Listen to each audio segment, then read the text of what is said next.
dirigé par la même chef du gouvernement, Judith Souminois Toulouka.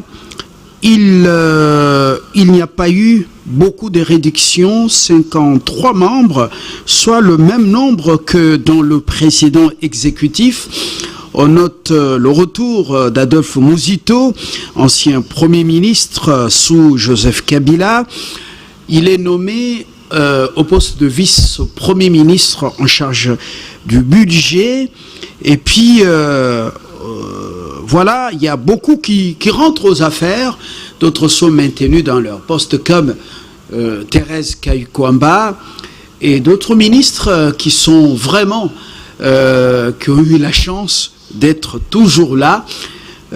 Nous allons décrypter l'équipe Souminois 2 dans son numéro de votre magazine, La Cour des Aigles. Anne, bonjour. Bonjour. Bonjour Fabien. Alors, juriste, vous êtes activiste des droits de l'homme, ancien avocat de Tshisekedi père au pays. Vous êtes très attaché à ce Congo démocratique. Et à côté, nous avons quelqu'un que nous recevons pour la première fois dans ce magazine, Alphonse Kayembe, entrepreneur doublé d'une carapace politique. Bienvenue. Bonsoir. Merci d'être venu. Les aléas sur nos artères ont fait que nous soyons dans cette équipe réduite. Souminois 2, l'équipe n'est pas tellement réduite, mais la Cour des Aigles, l'équipe est réduite pour cet après-midi. Voilà, on commence avec M. Kayembe Alphonse. Mais vous allez prendre la parole après Anne. Ouais. Vous êtes attaché à l'UDPS. Bien sûr. Est-ce que l'UDPS se retrouve dans ce gouvernement, le peuple d'abord? Non, écoutez, j'ai l'impression que l'UDPS est laissé de côté. Que l'entourage du président n'est pas pour l'UDPS. Et ça, je le dis haut et fort, parce qu'il y a tout de même une contestation que j'entends de la part des Congolais qui ont été laissés sur le côté. L'UDPS, ce n'est pas avoir des postes. Hein. L'UDPS, c'est être une force, la force principale du président, parce qu'il est issu de nos rangs. Le président Fachi, d'abord, c'est le fils de l'homme, d'Étienne Tshisekedi. Celui le premier qui a donné une doctrine de politique non violente. C'est important. Surtout sur le continent africain. Parce que vu de notre part occidentaux, le continent africain, c'est comme s'ils sont toujours en train de se guerroyer. Et Étienne Tshisekedi a été le premier à dire qu'il était non violent et que le l'UDPS était un parti non violent. Et c'est important parce que, pour moi, il représente le Gandhi africain. Gandhi a réussi à libérer l'Inde sans violence. Il a réussi à faire capituler le premier empire, l'empire anglais. Et Étienne Tshisekedi, malgré qu'il soit mort, eh bien, il passait ce qu'il avait dit, ses discours passent à travers le peuple. Et c'est ça qu'il faut retenir, que le président Fachi est issu de nos rangs et il ne peut pas négliger l'UDPS. Ce n'est pas possible. Mais l'UDPS est négligé, vous l'avez constaté. Non, écoutez, qu'est-ce qui se passe? D'abord, on ne se reconnaît pas dans le gouvernement Soumine. À part que ce soit Chabani, le premier ou le deuxième. Oui. Je veux vous dire, la chef du gouvernement n'est pas issue de nos rangs. Même qu'elle a adhéré, c'est ce que nous appelons une adhésion de la 25e heure. Ça veut tout dire. L'UDPS est une force constante. Ce n'est pas quelque chose de changeant. Elle était PPRD, et puis elle devient... Judith Souminois n'avait pas mouillé le maillot pendant la lutte. Le premier gouvernement... La lutte de l'UDPS, Souminois n'avait pas mouillé le maillot, que ce soit en Europe, que ce soit au pays. Écoutez Fabien. C'est de l'opportunisme. Écoutez Fabien. Oui.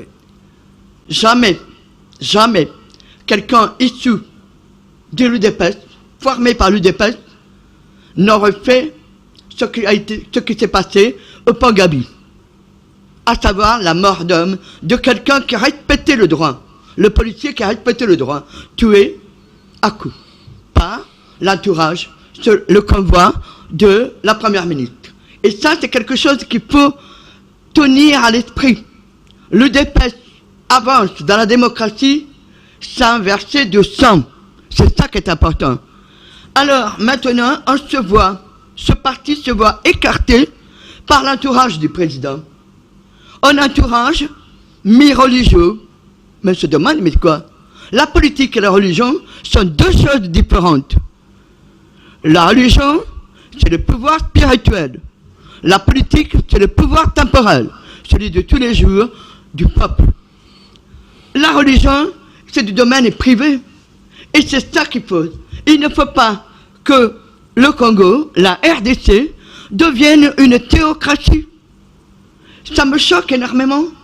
Ça me choque qu'on voit pasteur, je dis, où on va là? Hein? C'est comme imam. Hein? Il n'y a plus, même pas d'école de théologie.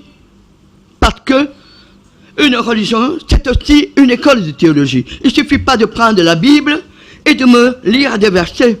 Ce n'est pas ça. Donc, nous avons été mis à l'écart. Et Sumina numéro 2, eh bien, pour moi, c'est la même chose qu'avant. À part quelques-uns qui ont changé, une permutation. C'est un petit peu comme dans nos banquets d'anciens étudiants ou dans les mariages en Europe. Nous faisons la danse des chaises musicales. Donc, on met chacun sa chaise, on met la musique et on chevauche avec la chaise. Puis la musique s'arrête, tout le monde va au centre et on enlève une chaise. Et ensuite, on court pour prendre une autre chaise. C'est ça. J'ai eu l'impression, cette nuit, d'avoir affaire à la danse des chaises musicales. Non, ça ne va pas. Et en plus de ça, on nous avait dit, ce sera un gouvernement restreint. Réduit. Mais il n'est pas réduit. Attendez, de 54 ou de 56 passer à 53, c'est ce que vous appelez restreint? Non. Alors, il y a ministre d'État, vice-premier ministre, ministre d'État, ministre, sous-ministre, un peu de cohérence, hein. Alors, le peuple, il est laissé à l'écart, parce que on a l'impression, j'ai même été choqué dernièrement, de voir sur Facebook, certains venant de la diaspora, et ils étaient intitulés « La diaspora de luxe ». La diaspora juive, c'est d'aider ceux qui sont à l'intérieur du pays, à l'intérieur de quelque chose. Alors, moi, je ne peux pas dire je suis à diaspora de luxe. Non, je m'en voudrais. Je ne veux pas être tout ça. Je suis comme les autres. Et je suis là pour aider les autres. Et tout de même pas pour me servir. Et c'est ça qu'il faut retenir de l'UDPS. L'UDPS est une école. Et ceux qui ne comprennent pas, ce ne sont pas des UDPS. Ce sont tous les partis qu'on voit qui se créent. Dans Kinshasa, je marche quand je veux faire mes marchés, et je vois des banderoles avec des partis qui ont quoi? Le secrétaire général, et puis une dizaine de personnes. Mais ce n'est pas ça un parti politique. Un parti politique, c'est structuré. Un parti politique, il ne s'agit pas de venir faire la causette le dimanche, que le secrétaire général arrive à la fin d'après-midi et fait son discours qui ne veut rien dire. Non, il y a une cohérence à voir. Moi, j'ai fait les combats politiques en France.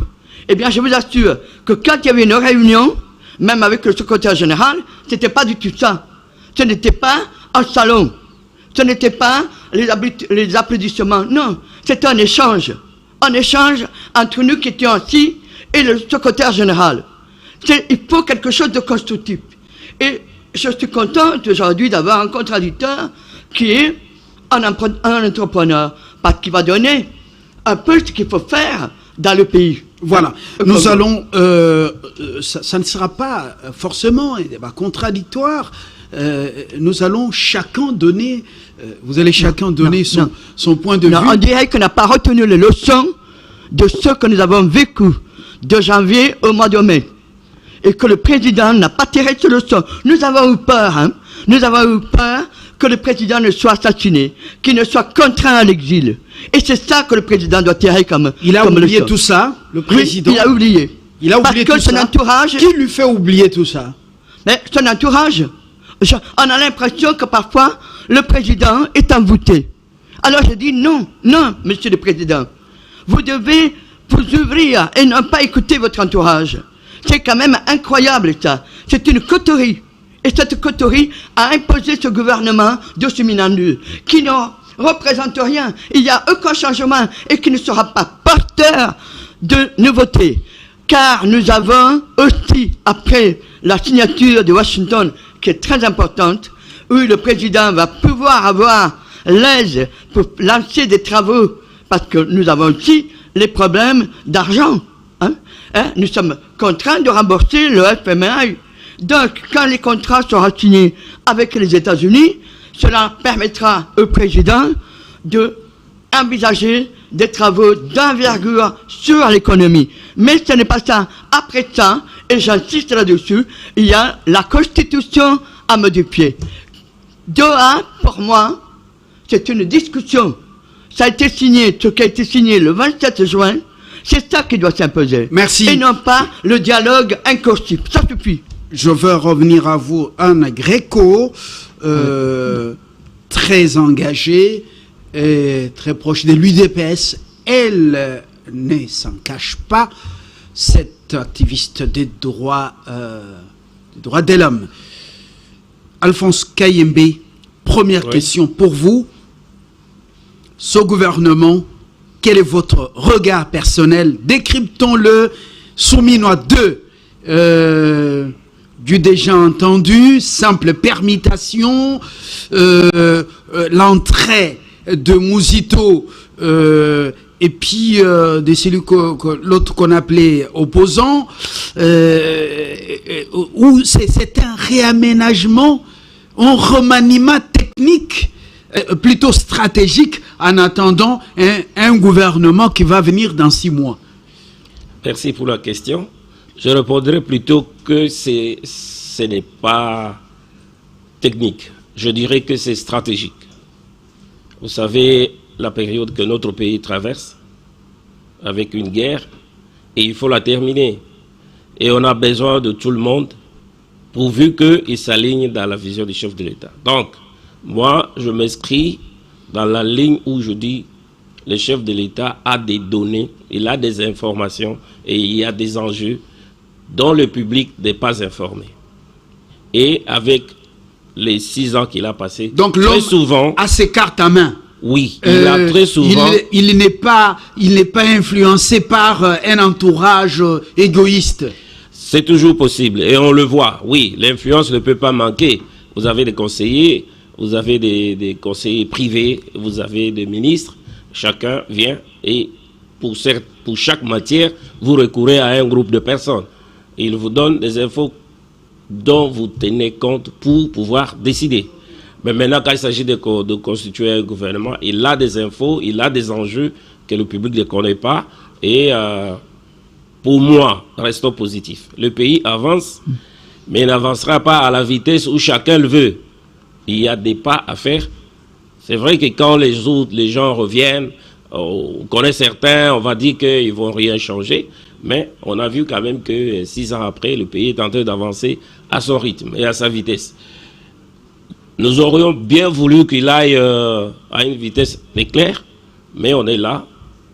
Faisons confiance, parce que s'il n'y a pas confiance, on ne peut pas avancer. Par contre, ce sont les mécanismes de contrôle, de redevabilité qu'il faut renforcer. Dans ce réaménagement. Oui. Non, mais ça peut venir, parce que chacun a un rôle. Il a un budget et il doit donner des résultats. C'est à ce niveau-là qu'il faut corriger. Parce que ça peut être de nouvelles personnes. Oui, c'est bien d'échanger les individus et les figures. Mais après, c'est des gens avec les enjeux que nous avons. Nous sommes en période de guerre. Peut-être que c'est des gens qui ne connaissent pas des dossiers, s'ils viennent tout nouveau. Par contre, ceux qui sont là, pour moi, ils connaissent quand même un certain nombre de dossiers. Mais ce qu'on doit leur demander, c'est la redevabilité. Si on arrive à Ils doivent rendre compte. C'est ça la redevabilité. Oui. Or, rendre compte chez nous, ça devient une gageure à tous les niveaux. Il faut réclamer cela. Il faut le demander. Parce que de quelque bord que vienne un ministre, on doit lui demander de compte. Ce n'est pas des acquis. Ils doivent savoir la notion de service.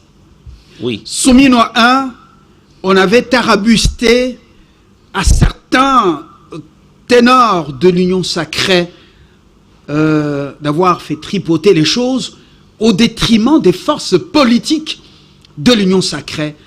Et je cite ici l'AFDCA, l'UNC et tant d'autres, voilà, et même le MLC. Alors, dans ce Souminois 2, est-ce que vous avez l'impression que ces forces politiques ont été réhabilitées dans leurs droits, comme dans tous les jeux politiques? Ok, bon, là, je n'ai pas toutes les données sur les poids dans les assemblées. Après, si on a un poids, est-ce que c'est pour le plaisir d'avoir le poids ou bien c'est pour servir? C'est ça qu'il faut changer dans la mentalité de personnes. On peut être, on a 80%, et puis après, on fait quoi des mandats qu'on a reçus? Si vous avez même, je ne sais pas moi, sur les 53, vous avez 30 ministres. C'est pour faire quoi? Ça ne doit pas être pour saboter les chefs de l'État. Ça ne doit pas être pour saboter le peuple. Ça ne doit pas être pour se servir. Parce que, bon, on est là. Non, c'est pour servir. Et si on arrive vraiment, de quelque bord qu'on soit, qu'on arrive à intérioriser qu'il faut agir. Je donne un exemple. S'il y a de l'argent pour construire une route ou un hôpital, c'est pour le bien du peuple. Mais pourquoi on ne demande pas si c'est construit ou pas? Et si ce n'est pas construit, qu'est-ce qu'on fait de la personne? C'est la dimension qu'on doit ajouter à la gestion des choses publiques maintenant. On dit on ne change pas l'équipe qui gagne. Dans l'équipe dite Souminois 1, il y a eu quelques ministres qui s'étaient démarqués. Je ne cite pas leur nom ici pour ne pas faire des jaloux, mais ils sont connus. Mais on remarque qu'il y a quand même, au-delà des 60%, je ne suis pas fort en calcul mental et en statistique, il y a eu quand même un peu, on peut parler de 60% ou plus, ces mêmes ministres qui sont rentrés, d'autres qui ont été des amorphes. Quelle est votre réaction personnelle? Bon, je vais ça sera peut-être une redite. On ne dit pas qu'ils sont des incompétents, qu'il faut trouver des compétents. Non, on n'a pas parlé d'incompétence. Par contre, et j'insiste sur l'utilité de la stabilité. Dans une période où on est en guerre, il peut y avoir des décisions qui ne répondent pas à la logique normale. Mais je reviens sur le fait que le chef a des informations et sur les individus et sur les organisations. On n'est pas seul. On est entouré des voisins, on est dans des institutions, des organisations internationales et il y a beaucoup d'enjeux. Faisons confiance au chef de l'État. Disons-nous qu'il a fait un bon choix, mais donnons-lui des suggestions et interpellons les personnes à qui il a fait confiance. Parce qu'il y a l'Assemblée nationale, il y a les assemblées provinciales, il y a le Sénat. Ils doivent jouer le rôle de contrepoids. C'est comme ça. Il y a l'exécutif, il y a le législatif. Le législatif, on doit le voir dans des contrôles comme il se doit. Dans des ministères, dans des organisations d'État et dans les entreprises publiques pour se rendre compte de quelle manière c'est géré. S'ils n'ont pas de compétences, il y a des gens qui ont pris la retraite, il y a des gens qui peuvent aider et assister les parlementaires à faire ces contrôles-là. Et quelqu'un qui sait qu'il est contrôlé et qu'après le contrôle, il peut y avoir des sanctions, il va devoir se retenir de mal gérer. Parce qu'il y a un nom derrière qui doit défendre quand même. Et il y a des sanctions qui peuvent arriver si jamais quelqu'un est coupable de mégestion. Voilà. Ce qui est remarquable aujourd'hui, c'est que j'entends quelqu'un de la vie active, mais qui a eu aussi une formation au DPS, pas du tout militantisme stupide, non. Quelqu'un ancré dans la réalité, dans la société civile. Et c'est ça qui nous manque. Ce qui nous manque, ce n'est pas des politiques, tout à coup ils volent des postes. Non, non. Il faut des gens qui aient de l'expérience, qui sont en contact avec les employés, avec le peuple, c'est ça. Parce qu'ils voient à quoi le peuple manque. Qu'est-ce que c'est qui ne va pas? Comment changer l'économie? Et c'est ce qui nous manque aujourd'hui. On a aujourd'hui des hommes politiques qui sont des théoriciens. Et moi, je suis contre ça. C'est pour ça que j'apprécie beaucoup que monsieur soit présent ici et qu'il apporte cet éclairage, à savoir qu'on peut faire de la politique tout en étant dans la société civile, en étant actif, en se consacrant à ce qui doit être changé pour améliorer la condition du peuple de tous les jours. Voilà. Mais ça, c'est extrêmement important. La politique politicienne n'a pas... le peuple n'en a plus besoin. Effectivement. Mais oui, on dit souvent que le visionnaire, c'est le chef de l'État. Oui. Le visionnaire doit choisir, observer les gens et choisir les gens qui sont détenteurs d'un fragment de sa vision. Nous parlons en des termes simples du programme quinquennal. Fabien, je vais prendre un exemple. Est-ce que ces gens qui sont choisis, parmi ceux qui sont venus, parmi ceux qui sont là, est-ce que chacun porte un fragment de la vision du président? Je vais vous prendre un exemple qui est tiré de ce que j'ai constaté. Il y a des ministres ou des directeurs de cabinet qui doivent venir, mettons, par là où je suis, à limiter. Je l'ai observé. Je suis en face les mécanos, d'accord? Des gens qui attendent le travail. Quand il y en a, ils dépannent, ils réparent les moteurs, ils changent les pneus. Donc, et qui ont le drapeau au DPS. C'est ça qui m'a fait plaisir. Et tous les matins, ils le montaient. Mais je vais vous dire quelque chose. Quand le directeur, ce ministre, doit venir voir ces gens qui travaillent, tout est balisé. On donne des sacs de maïs, on donne des pagnes, on donne des petits cadeaux. Et quand ils arrivent, les pauvres, ils sont comme ça. Et il n'y a aucun échange.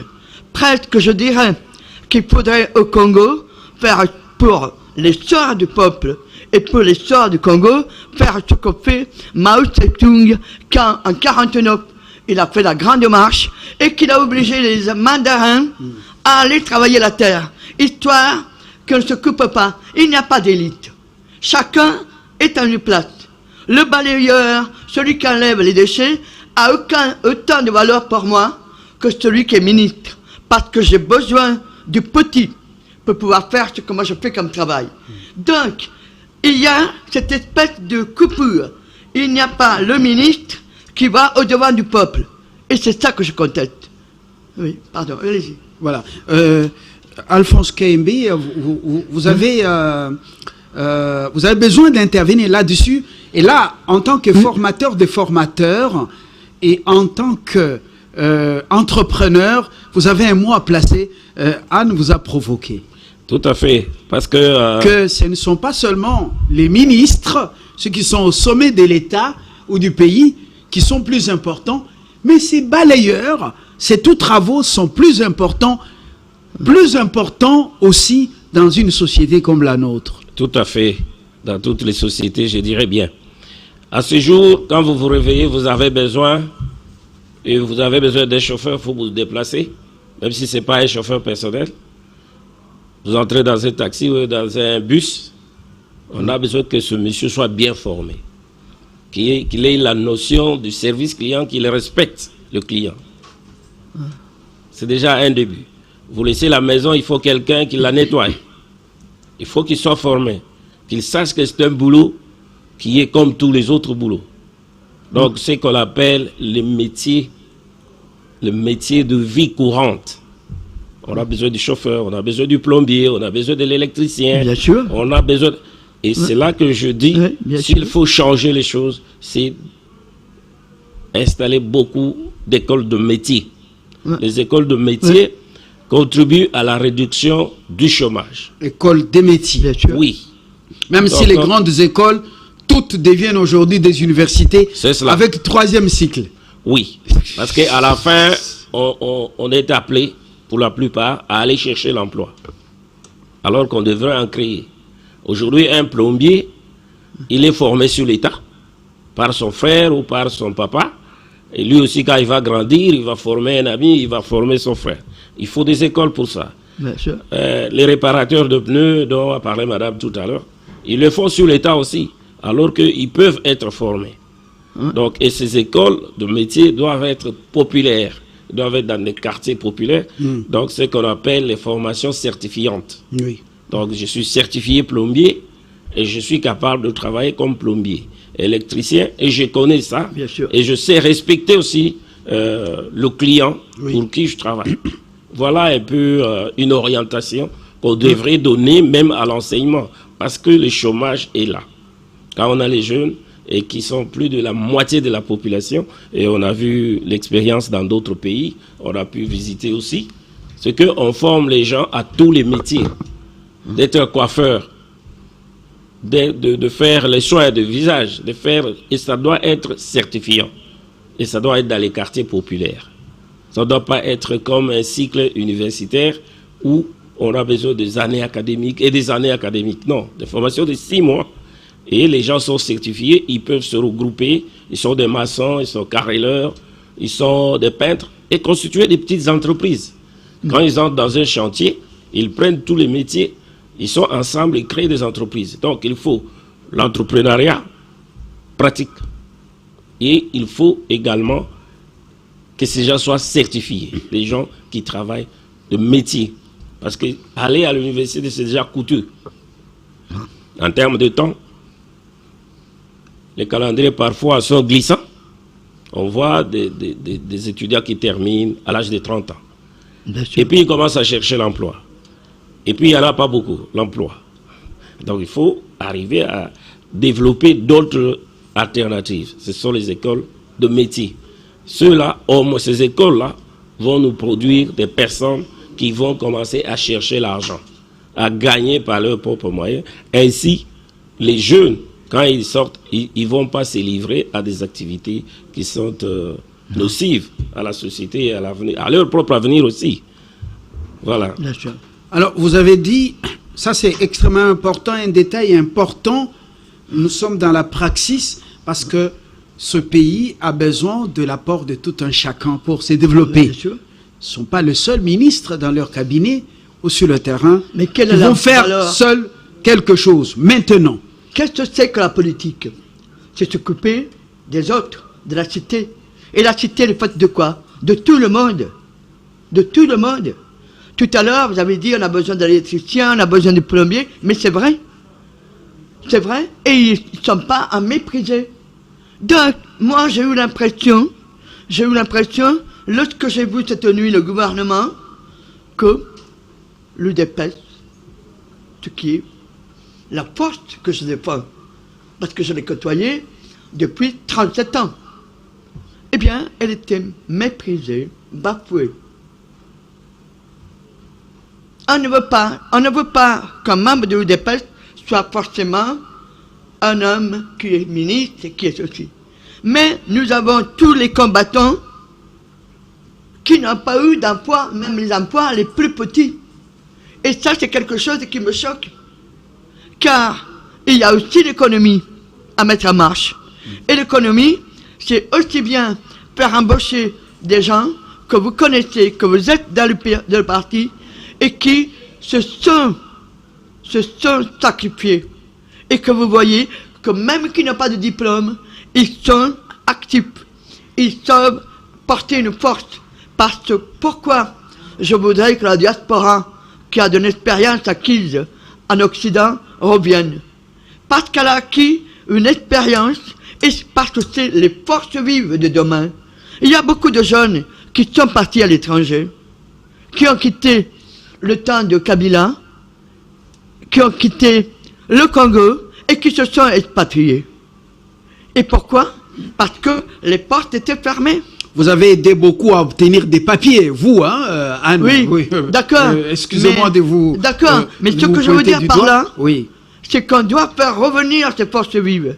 Parce qu'elles peuvent apporter, ceux qui par exemple sont dans la vie active et qui sont plombiers, je parle au Canada, en Belgique, prennent des apprentis et leur apprennent le métier ici. Nous n'avons pas un apprentissage. L'apprentissage qui est en Europe, c'est que l'apprenti travaille 5 jours avec le patron, son patron, et un jour, il suit des cours. voilà. Et au bout de 3 ans, il passe le CAP et il passe de celui qui gagne la même chose de quelqu'un parce qu'il a le CAP, certificat d'aptitude professionnelle. Voilà. Bon, alors, pourquoi ce ne ferait pas ça au Congo? C'est-à-dire que les employeurs, je ne sais pas dans quel domaine vous êtes, mais les employeurs, vous prenez des apprentis à partir de 14, 15 ans, et en même temps, ils vont à l'école 1 jour par semaine. Oui, et ils vont à l'école 1 jour par semaine. Mais au bout de 3 ans, ils passent un examen, et vous avez des gens qui sont formés, et qui peuvent se déplacer, parce qu'en ayant le CAP à Kinshasa, ils peuvent aller à Lubumbashi, ils peuvent aller à Goma. Oui, je sais que les incirconcis bientôt partiront. Et le Congo va redevenir intact. Alphonse, vous avez suivi Anne. Je voudrais que nous quittions la politique politicienne et des cabinets. Ces ministres, on leur demande de rendre compte, évidemment. Ils viennent pour le nouveau recevoir justement les nouvelles de leur nomination. Les défis sont énormes, les attentes sont nombreuses de la population. Et tout le monde ne sera pas dans les cabinets ministériels parce que même si vous avez droit à embaucher 50, ça ne sera pas possible. Tout le monde ne sera pas dans les entreprises des tutelles. Or, les bouches sont nombreuses et qui attendent des soumines de...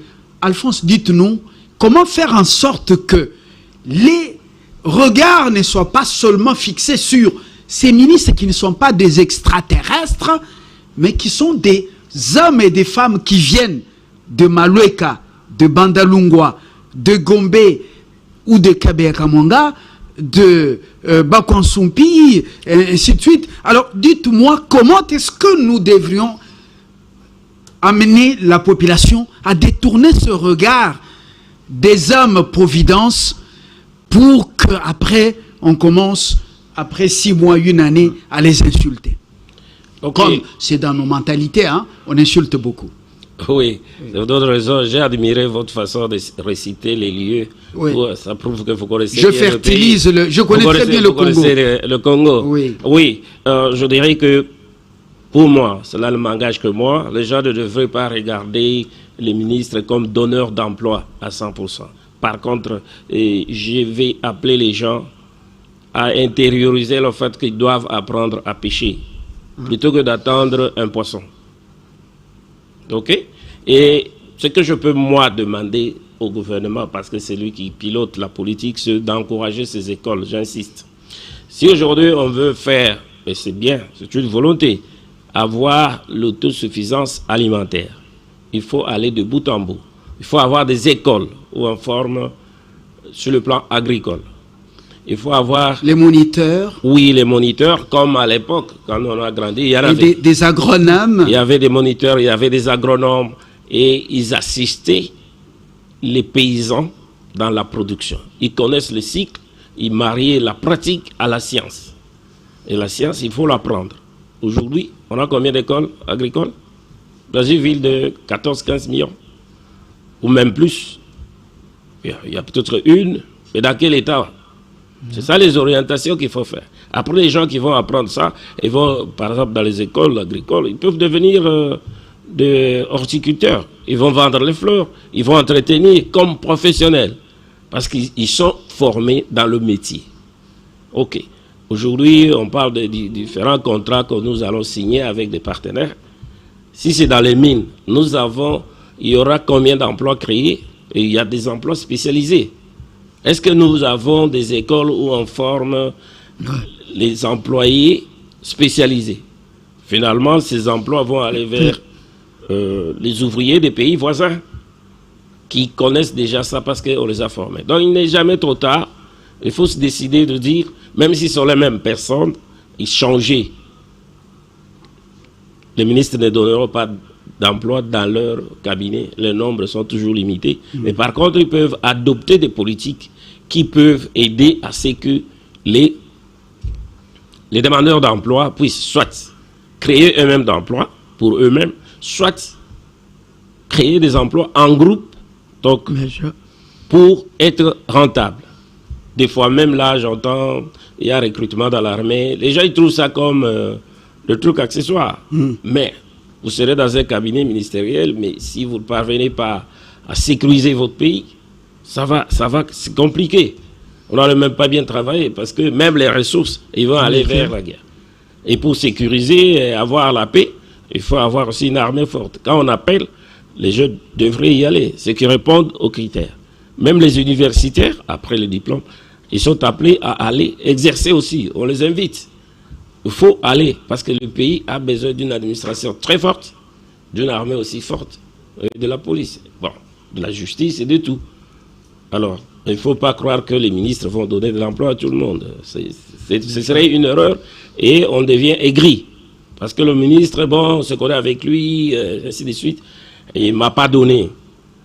Il a mangé chez moi, je lui ai donné, je lui ai payé les frais académiques.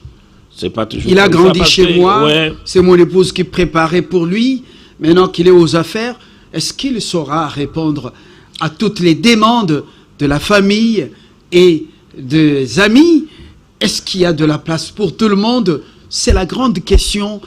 Et par moments, ceux qui les côtoient ont commencé à comprendre qu'ils souffrent autant que le peuple. Tout à fait.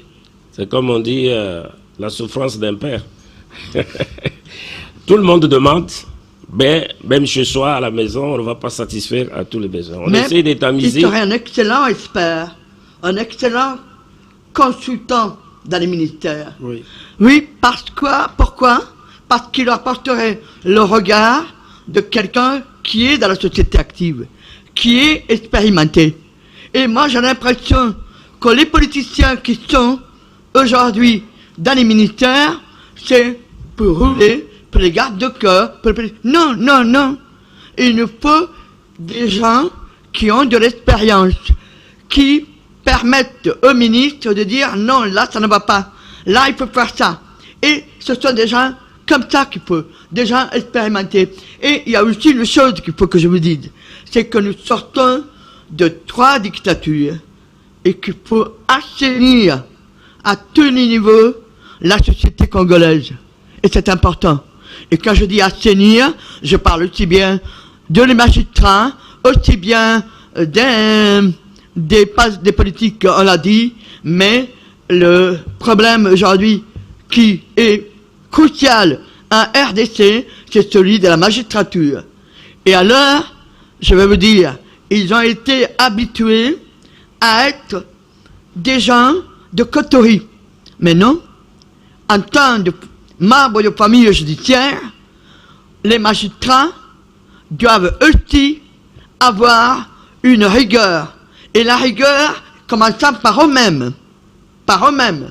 Parce que je suis choqué qu'un magistrat de la Cour de cassation juge un ministre comme simple tribunal, parce qu'il doit passer devant la Cour de cassation, alors que lui-même, il a détourné les millions, les 7 millions destinés au salaire des nouveaux magistrats. Et ça me choque.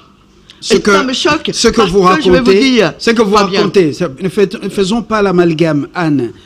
Vous n'avez pas de preuve que le premier président de la Cour de cassation on n'a pas de preuve, c'est pas une réponse. S'il vous plaît, ce n'est pas une réponse. Non, ne faisons pas l'amalgame. Ne faisons pas l'amalgame. Il y a, la rue raconte tout, les réseaux sociaux racontent tout. Il faut que vraiment on s'abstienne de faire de mélanger les choses et qu'on laisse la justice faire son boulot. Vous êtes une avocate rompue en Europe. Mais et l'avocate, vous avez c'est une fait juriste. preuve. Alors, il vaut le respect des textes. s'il vous plaît. Le s'il vous respect plaît. des textes. S'il vous plaît. C'est d'abord, pour moi, la présomption d'innocence. Sans présomption d'innocence, il ne peut pas y avoir de défense. Et ça, c'est le premier principe. Dès que quelqu'un dépose une plainte, c'est celui qui est accusé qui doit être protégé. Voilà. Et ça, la présomption d'innocence. Ensuite, le juge faire le boulot et puis après, tribunal, qu'il soit, quel que soit le niveau, c'est à charge et à décharge. Voilà. Nous voulons sortir du gouvernement. Oui, à charge, à décharge. Et les témoins ne peuvent pas être écartés. Et quand il y a une QPC, une question préjudicielle de constitutionnalité, le tribunal, quel que soit le niveau, tribunal, cour d'appel, cour de cassation, se dessaisit du dossier et envoie la question à la cour constitutionnelle qui doit répondre. Et je veux vous dire, j'étais choqué, et si je le dis à l'antenne, j'étais choqué qu'un ministre a pu voter la levée de ses immunités à main levée. Le président de l'Assemblée nationale, qui était président sous Kabila, il connaît le code, c'est toujours le même code, 2006-2011, il n'a pas tellement changé. Eh bien, il fait voter la levée des immunités d'un ministre, quel qu'il soit, mais là c'est le ministre Moutanda, à main levée. Et ça, c'est déjà, ça rend le dossier vide. Allez au barreau pour faire ce travail, pour ce plateau. Ne prenez pas position en faveur du prévenu pour crucifier les magistrats ou le juge. C'est à l'antenne qu'il faut dire ça. Alphonse, Alphonse Kayembe. C'est à l'antenne qu'il faut dire ça, parce que c'est répercuté. Les ministres entendent. Et ensuite, le peuple aussi. Alors, vous faites un travail qui est un travail d'intérêt général. Je ne viens pas ici pour me montrer. Je n'ai pas besoin de ça. Je pourrais, à mon âge, demander ma retraite et aller sur la Côte d'Azur, ou aller en Italie, au bord de la mer. Mais c'est parce que j'estime que le travail, quand on est avocat, on porte toujours la robe noire, même quand elle est invisible. Et on ne peut pas accepter qu'une injustice soit devant vos yeux. L'avocat se révolte à l'injustice. C'est ça, c'est Antigone. Voilà. Et si vous ne comprenez pas que je suis ici dans l'intérêt général, alors c'est que j'aurais perdu mon temps. Voilà.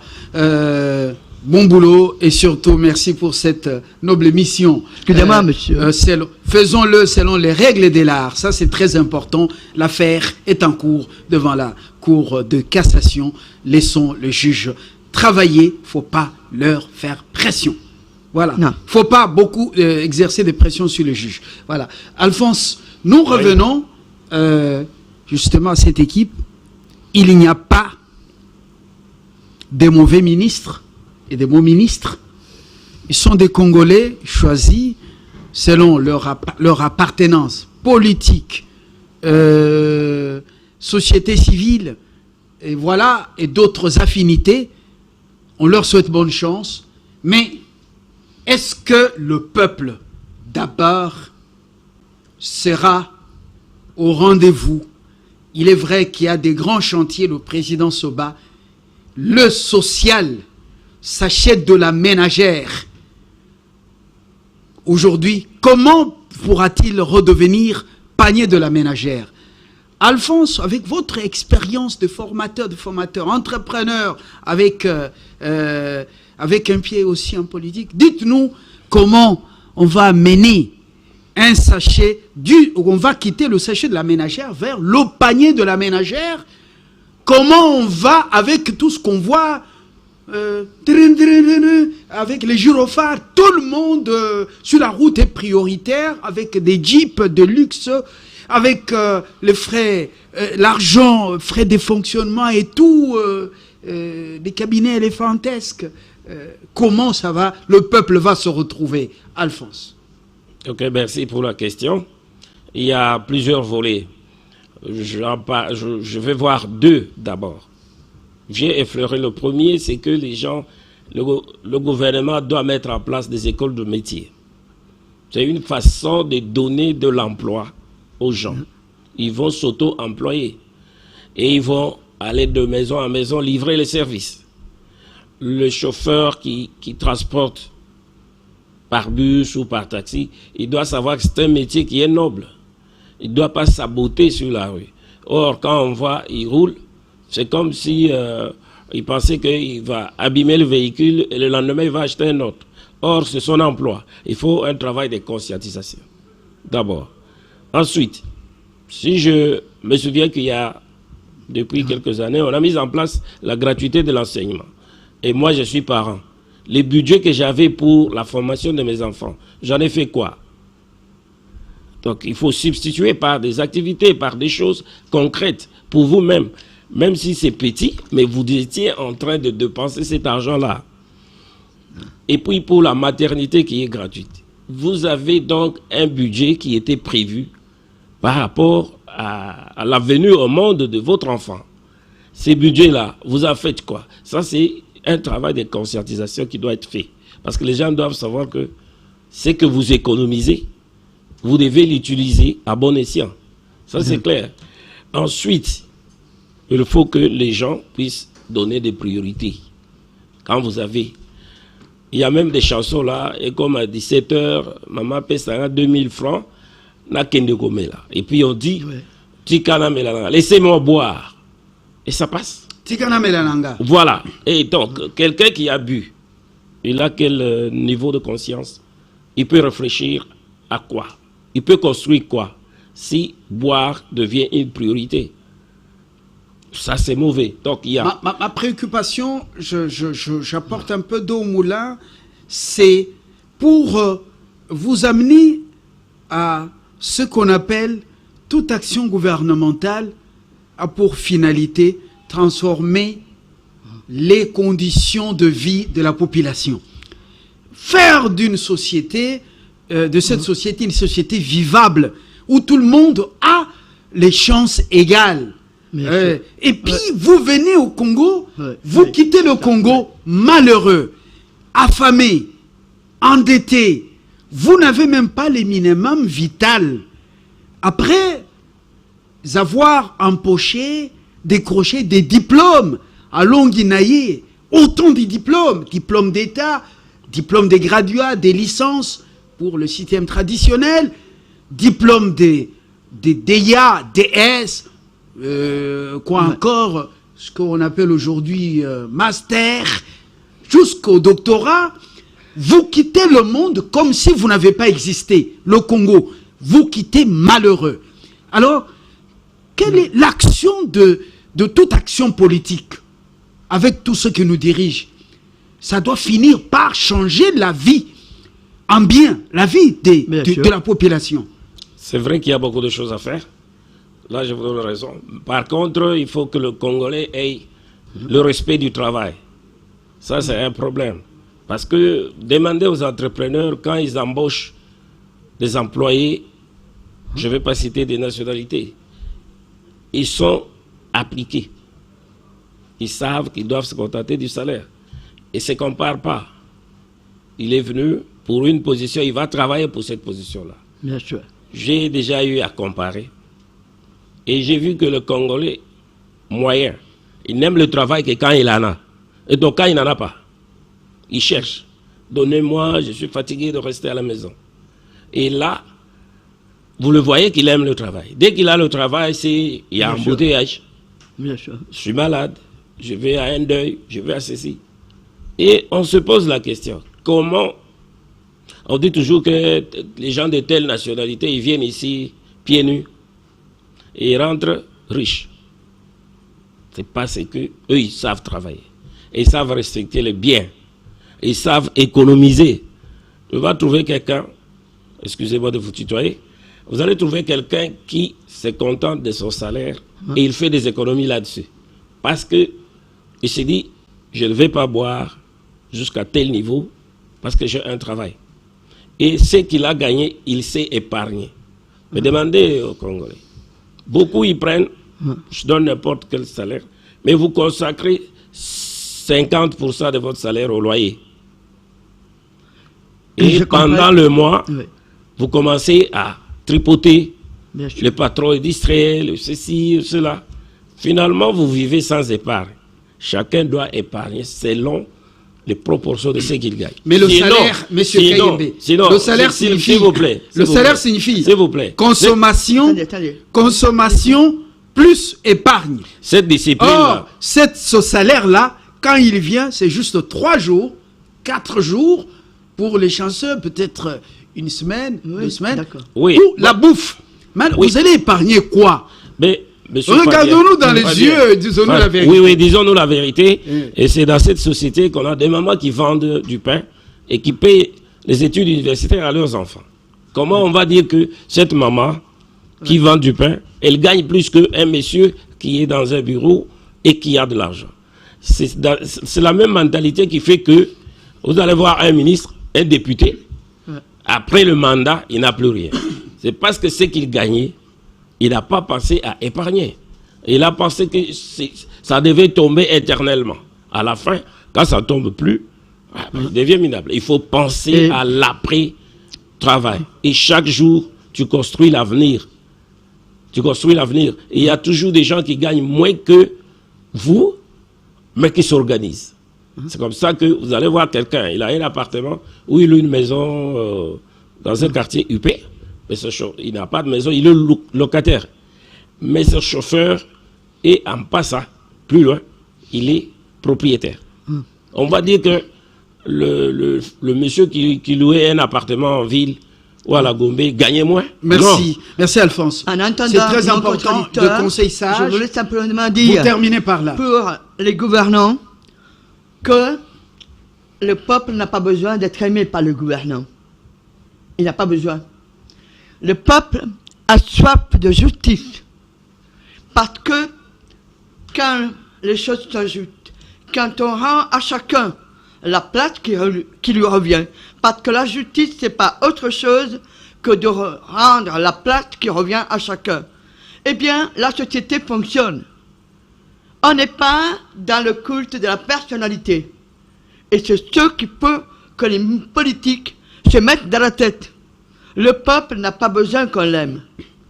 Il veut que les choses soient normales, qu'ils puissent travailler, que les enfants puissent aller à l'école, qu'ils puissent avoir l'argent pour se soigner dans les hôpitaux. Parce que j'ai le cas de quelqu'un qui a perdu sa femme au mois de décembre, avec 3 enfants. Eh bien, sa femme était faible. On l'a amenée à l'hôpital. Oh, elle n'a rien. Il n'a pas pu faire d'examen parce que il parlait de l'argent. Et ces hôpitaux, pour la plupart, sont devenus des comment on peut dire, des supermarchés, comment on peut dire ce sont des affaires. Des affaires. Vous n'avez rien, on ne touche pas aux malades. Et par moments, des cas. Vous savez que cette prison-là, beaucoup de médecins et d'infirmiers devaient entrer en prison là. Oui, mais c'est devaient entrer à Makala ici. Parce qu'on a des criminels dans plusieurs hôpitaux de ce pays. Et il faut mettre tout le pays sur le rail. C'est pour ça que lorsque je disais qu'on n'a pas de diaspora de luxe, qu'il n'y a pas d'élite, non. Il faut mettre le pays sur le rail. Et chacun doit contribuer à la place qu'il est pour faire fonctionner la société. Et c'est comme ça qu'il y aura la solidarité, qu'il y aura l'entraide et que les choses s'amélioreront. Merci. Anne Gréco, je rappelle que vous êtes juriste, activiste des droits de l'homme, et vous êtes très proche de l'UDPS. Vous avez été aux côtés des Sphinx comme son avocate et vous avez mené la lutte durant toute la période de la lutte contre la dictature de Mobutu. Vous avez été au four et au moulin avec la diaspora congolaise en Europe, toujours au front quand il y avait des manifestations, et même sous Kabila Joseph, que vous appelez Hippolyte Kanambe. Voilà, vous avez été vraiment au front, et vous êtes ici pendant un temps pour... on vous appelle désormais la Congolaise, Mamou. Mais quand je disais tout à l'heure que l'avocat ne peut pas laisser voir des injustices sans réagir, avec 2 confrères en novembre 2018, j'ai créé Robe Noire et Gilets jaunes. Et comme je ne pouvais pas marcher dans les manifestations à cause d'un problème d'une jambe, eh bien, j'assurais la défense gratuitement quand ils étaient en garde à vue. Mais je n'étais pas la seule. D'autres avocats nous ont rejoints et maintenant nous sommes plus de 40 000. Voilà. Merci Alphonse Kayembe. Vous êtes entrepreneur, mais avec un pied en politique. Vous êtes formateur de formateurs et vous voulez que chacun fasse ce qu'il doit faire, que nous soyons sérieux, chacun dans son domaine, et le pays va décoller. Ce ne sont pas seulement les ministres qui doivent être sérieux. Oui, ils doivent prêcher par un bel exemple. Les dirigeants doivent être sérieux, et avec eux-mêmes, et avec le pays, et le peuple va suivre l'exemple. Chacun doit faire ce qu'il doit faire selon les règles de l'art, dans le respect des Congolais et de tous ceux qui ont choisi le Congo comme leur seconde patrie. Le pays va décoller. À très bientôt, avec le même plaisir. Merci, merci Fabien. Au revoir. Merci beaucoup, M. Kayembe. C'est très intéressant ce que vous avez dit. Merci.